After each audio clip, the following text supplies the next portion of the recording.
Chris में मेरे प्यारे भाई और बहनों, सबों को जय यीशु। तो आज प्रभु हमें आराम के लिए बुलाते हैं। कहते हैं मेरे आराम में बने रहो, मेरे आराम में बने रहो। तो कौन प्रभु के आराम में बना रहता है? कौन जो उसकी रजा में रहता है, जो उसकी मर्जी के अनुसार चलता है, जो उसकी इच्छा के अनुसार चलता है, वही इंसान अपनी जिंदगी में आराम पा सकता है। संत मत्ती का सुसमाचार अध्याय 11 पद संख्या 28 में वचन सुनेंगे। थके मांदे और बोझ से दबे हुए लोगों, मेरे पास आओ, मैं तुम्हें विश्राम दूंगा।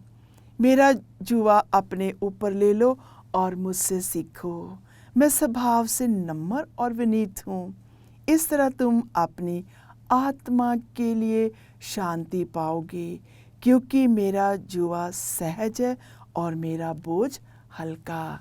तो देखो, प्रभु कहते हैं मेरे पास आओ, तुम जो थक गए हो, तुम जो बोझ से दबे हुए हो, मेरे पास आओ, मैं तुम्हें आराम दूंगा।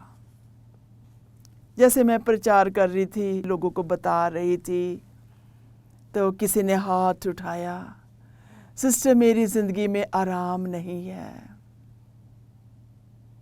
तो मैंने कहा आराम नहीं है क्योंकि आप इन वचनों को नहीं सुनते हो, इन वचनों को पढ़ते नहीं हो।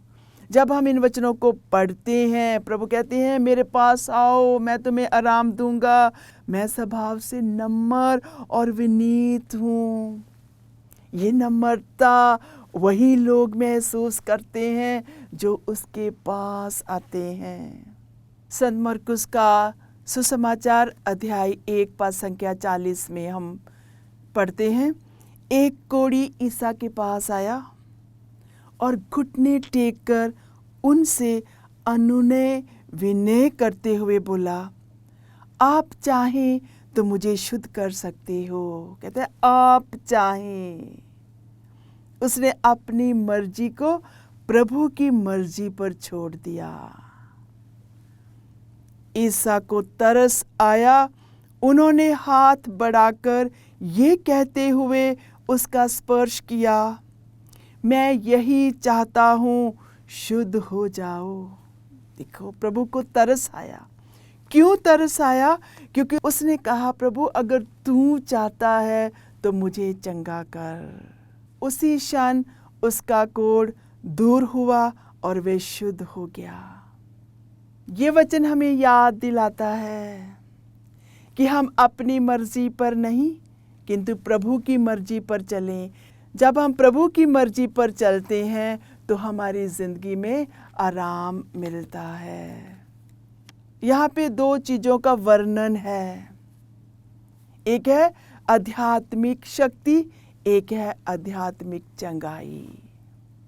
जब हम आंखें बंद कर कर उस प्रभु को पुकारते हैं और उस प्रभु के सामने अपनी बीमारी, लाचारी, कमज़ोरी को रखते हैं और कहते हैं कि प्रभु तेरी मर्जी हमारे जीवन में पूरी हो, तो हम आध्यात्मिक तौर से और हम शारीरिक तौर से हम बढ़ते हैं, हम चंगे होते हैं।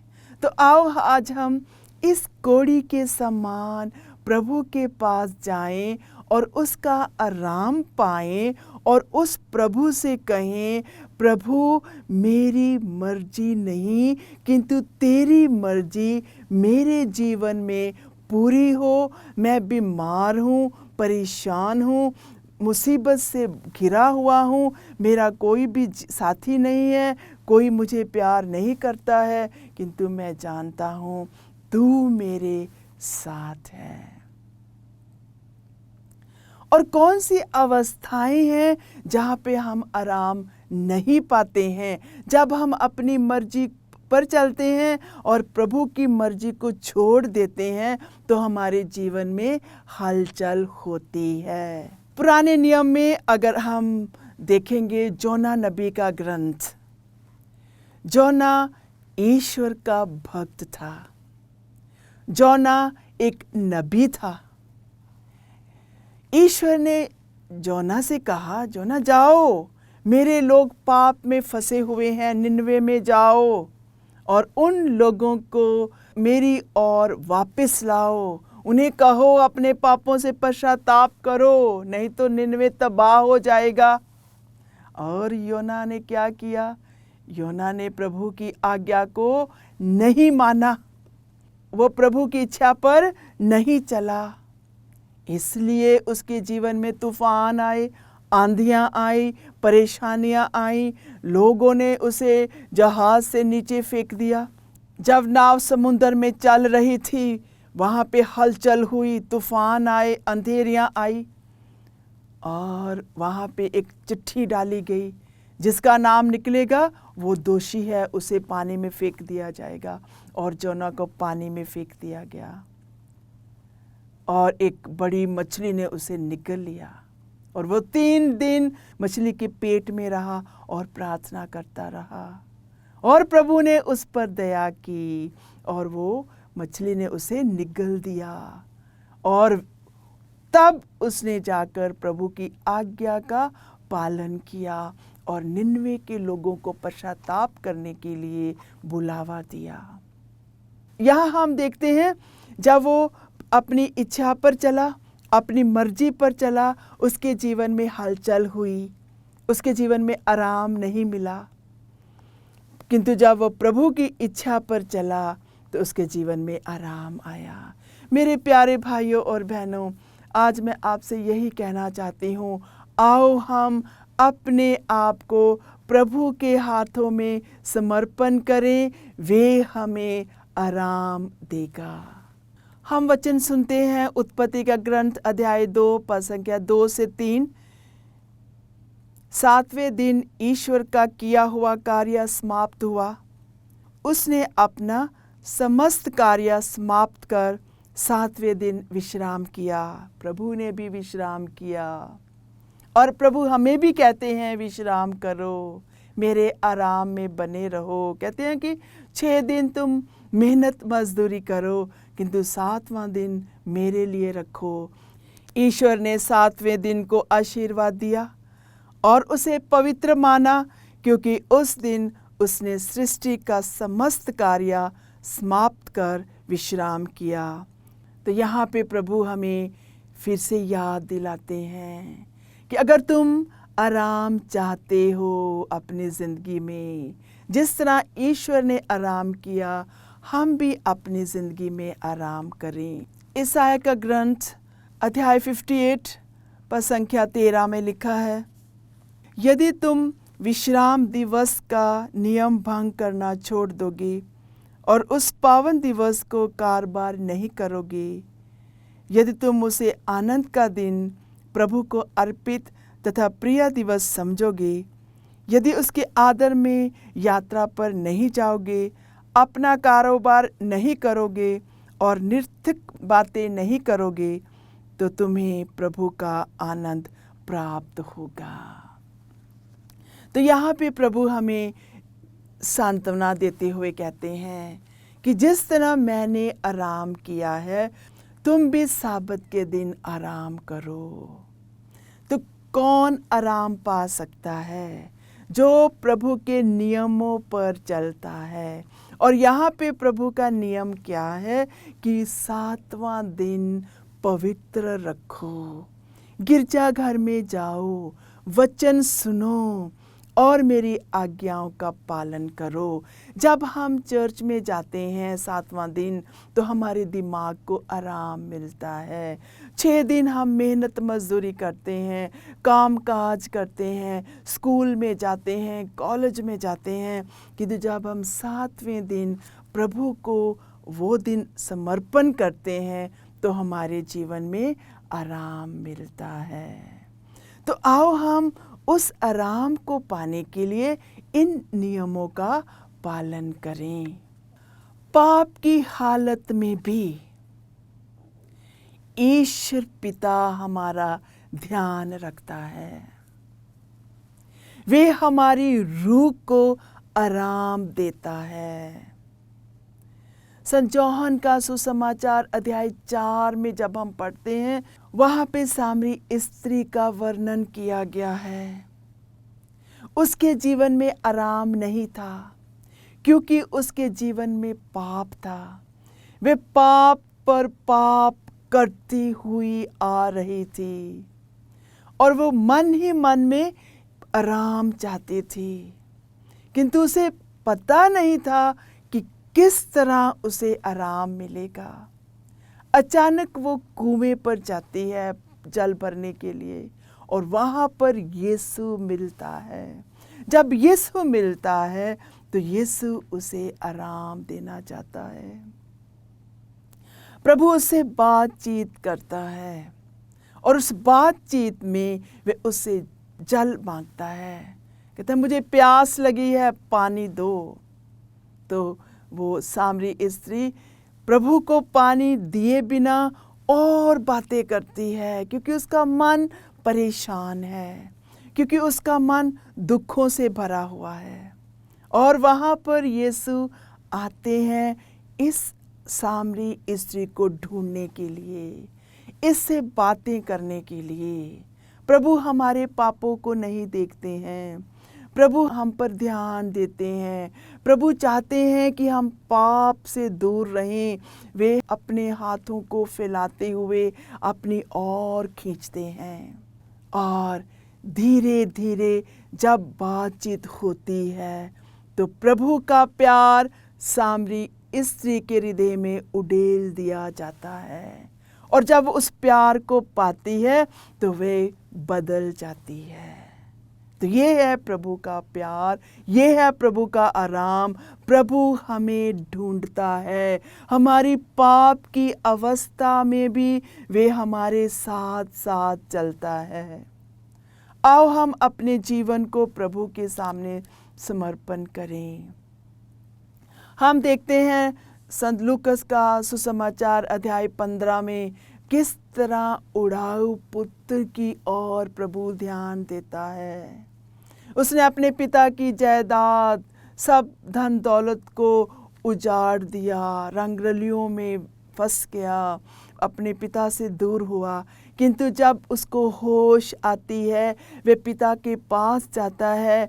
उसका धरती का पिता, उसका स्वर्गीय पिता उसे कबूल करता है, स्वीकार करता है और वो कहते हैं कि ये प्रिय पुत्र जो खो गया था आज मिल गया है। तो ये है प्रभु का प्यार, ये है प्रभु का आराम। प्रभु हमारी रूह को आराम देता है। जब हम खो जाते हैं, पाप में फंस जाते हैं, प्रभु हमें ढूंढता है और हमें प्यार देता है। पाप की हालत में जब हम उसे देखना चाहते हैं तो वो हमारी चाहत को पूरा करता है। हम देखते हैं संत लूकस का सुसमाचार अध्याय 19 पद संख्या 1 से हम देखेंगे, पढ़ेंगे। ईसा यरीहो में प्रवेश कर आगे बढ़ रहे थे। जक्कैयुस नामक एक प्रमुख धनी नाकेदार ये देखना चाहता था कि ईसा कैसे हैं। वे एक धनी नाकेदार था,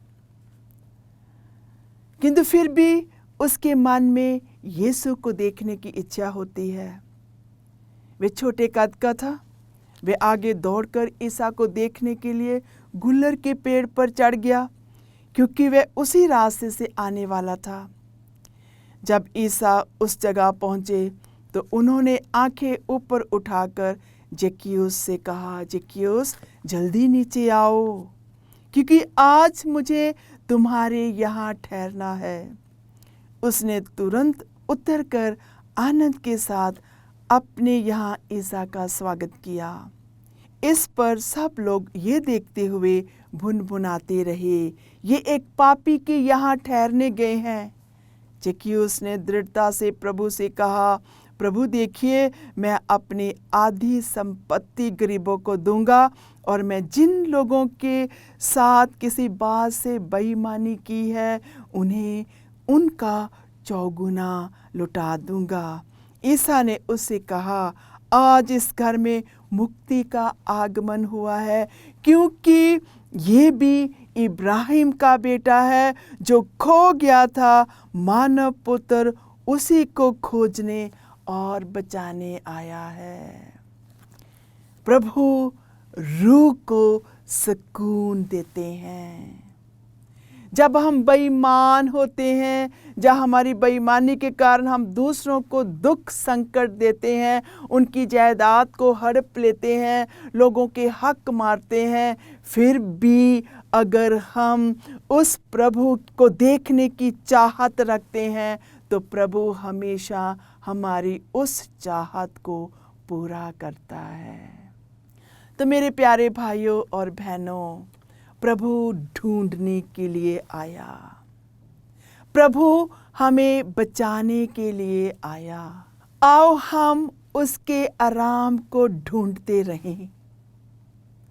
तो हमें थोड़ा सा सोच विचार करना है, कौन सी ऐसी हालात है जिसमें हमें प्रभु की मर्जी पर चलना है। हम दुखी हैं, हमारा जीवन दुखी है, हम परेशान हैं। बहुत सारे लोगों को जब हम मिलते हैं, जब बातचीत करते हैं, तो यही कहते हैं, सिस्टर मेरी ज़िंदगी में आराम नहीं है, मैं थकी हुई हूँ, या मैं परेशान हूँ। आज आओ इन वचनों के द्वारा हम प्रभु में आराम पाएं। और आराम कब मिलेगा? जब हम उसकी मर्जी पर चलेंगे, जब हम उसकी रजा में रहेंगे, जब हम उसके पास बैठेंगे, जब हम उसको ध्यान से सुनेंगे, जब हम उस पर अपनी आंखें केंद्रित करेंगे, तभी हमें आराम मिलेगा। जब हम कलीसिया के दिए हुए वचनों पर चलते हैं, नियमों पर चलते हैं, और प्रभु का नियम, कलीसिया का नियम क्या है? 10 आज्ञाओं को मानना, साबत के दिन चर्च जाना, वचन सुनना, इतराफ करना, मिसा में भाग लेना, पारिवारिक प्रार्थना करना। जब हम ये सब कुछ करते हैं तो हम प्रभु के आराम में बने रहते हैं। आओ हम उस प्रभु को धन्य कहें जो हमें प्यार करता है, जो हमारा ध्यान रखता है, जो पाप में भी हमारा ध्यान रखता है, जो पाप में भी हमें ढूंढता है। आओ आज मिलकर उस प्रभु के पास जाएं। आओ आज मिलकर उस प्रभु से बातचीत करें। आओ आज मिलकर उससे कहें, प्रभु ये मेरी हालत है, मैं अकेले में हूँ, मुझे अकेला महसूस होता है, मेरी कोई सुनता नहीं है, मेरे बच्चे नशे में हैं, मेरे बच्चों का कारोबार नहीं बन रहा है, मेरे बच्चों की पढ़ाई लिखाई के लिए पैसे नहीं हैं। प्रभु मैं हर परेशानी को तेरी मर्जी में छोड़ती हूँ। जिस तरह उस कोढ़ी ने प्रभु से कहा, प्रभु अगर तू चाहता है मुझे चंगा कर।